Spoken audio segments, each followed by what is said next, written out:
having to prove yourself day in and day out, and it's just such a mentally challenging sport, I think is something that's also really cool to be able to say you compete in, and you have to push through all these adversities every single day. I always, from the very beginning, said I wanted to play sports in college, and they said, hey, you want to come take this opportunity? And I was like, yep, I'll take it. Never stop dreaming. Did I look back when I was maybe a young person thinking I'm going to play college softball? No. I definitely never thought about going far. Natalie can attest to this. I'm 100% a homebody.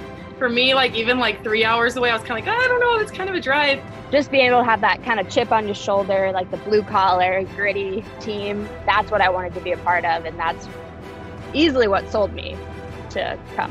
Follow where your heart and follow where your passion is. Obviously, my passion led me to softball, led me to pitching, led me to be a pitching coach, led me to be a head coach. So never stop following your passion and work really, really hard at it. I love the U. I love the academic side of it, the coaching, the softball. I loved all of it. So that's how I fell into Minnesota. And Minnesota's home, and it's special to be able to play a sport, but also represent your home and try to give your home the best images and competitiveness that you can. And so it's meaningful to me to be here, and I'm definitely really grateful for the opportunity. We were hardy in 2019. We battled on the road. We beat great teams at their home field. We beat them not only once, we beat them twice. And then we lost some games really close, some heartbreakers. Honestly, at the beginning, it didn't. Right away when the season started, it felt just like a normal year. As soon as we started out, we had a good record. I don't remember what it was. Definitely on the inside, of 2019, peg myself as that naive freshman who didn't really know what was going on part of the time. Then coaching staff come back and kind of more comfortable with everything, and I think the girls were comfortable too, and you just kind of had people working together all at the right time. When we came down the stretch, I think the junior and senior class, they weren't going to let it happen again. They weren't going to let their dreams slip between their fingers again. I'll tell anybody who wants to ask, what's your favorite part?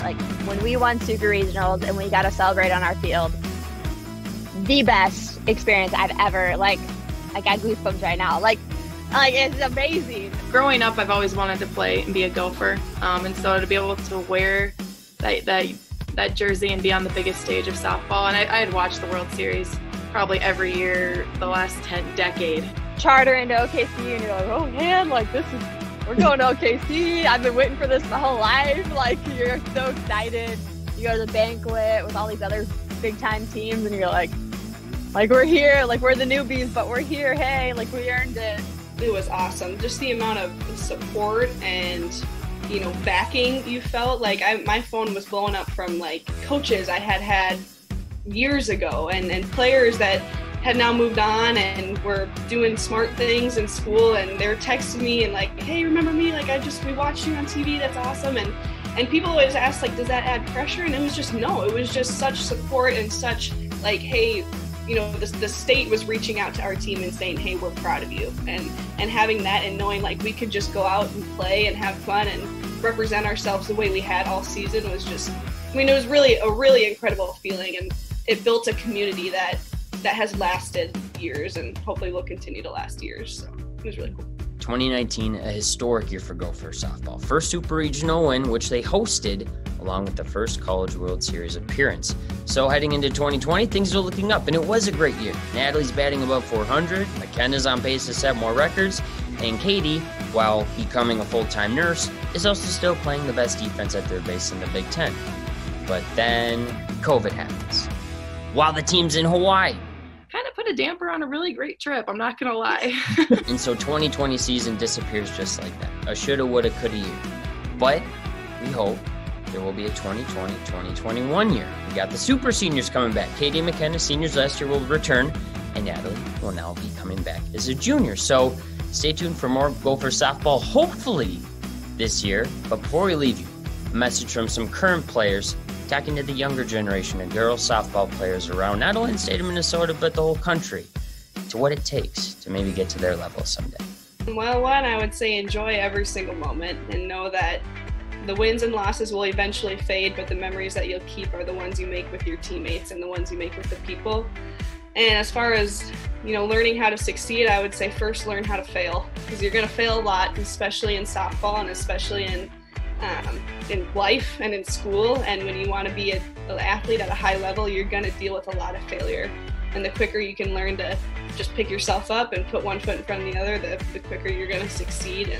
And that's what this team has learned, and that's what our kind of Gopher community has learned through this process and through this summer. And so if you want to get here, just enjoy every moment and learn how to fail. I think having a good work ethic is kind of the backbone to all of us at Gopher softball, and it's kind of the backbone of our program. So I would say, work hard and just learn from it, learn how to grow, and then play like it's your last game, because honestly, we never thought our season would end, and then there it was. Thursday morning, it was over. There's people that are born with extremely talented gifts, and there's people that, aren't, but those people work their butts off and they get to where they want to be. And I think if I could say anything, like Coach Ritter said, it's just working extremely hard, putting 100% effort into it all the times. But I think also, don't be just so one direction focused on softball. There's all these other great sports that are going to make you an amazing athlete as well. I played volleyball in high school. I loved it, loved every second of it. And so I think just, softball's fun and it's the most amazing sport in the world, but don't directly focus your mind on that 100%, because there's a lots of other fun things to do in the world too.